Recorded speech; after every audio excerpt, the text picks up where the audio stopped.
भरावा नहीं तो भारी पड़त। अच्छा बन जो हमर ला भरावा नहीं तो भारी पड़त। चमरान जी के समान रंगदारी ना चलत। राजा बनस जी के समान रंगदारी ना चलत। हमारे नाम से पूरा तोरा गाँव डरत। हमारे नाम से पूरा तोरा गाँव डरत। चमरान जी के समान रंगदारी ना चलत। राजा बनस जी के समान रंगदारी ना चलत।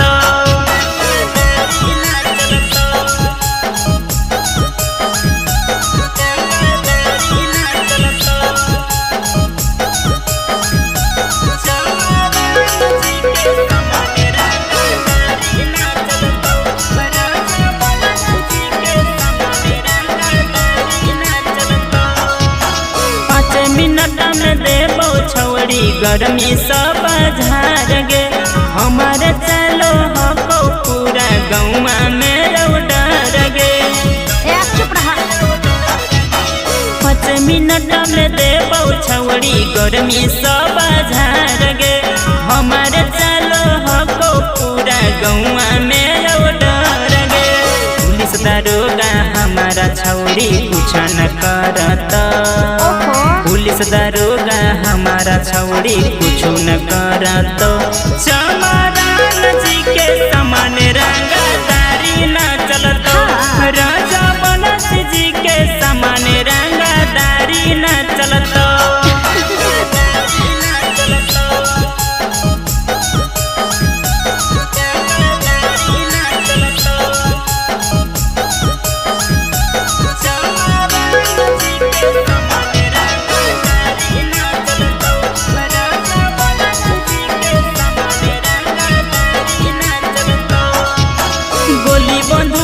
छौड़ी हमें खेलो ही अब खेलावा प्यार से समझाओ ही अब करे नहीं झमेलावा।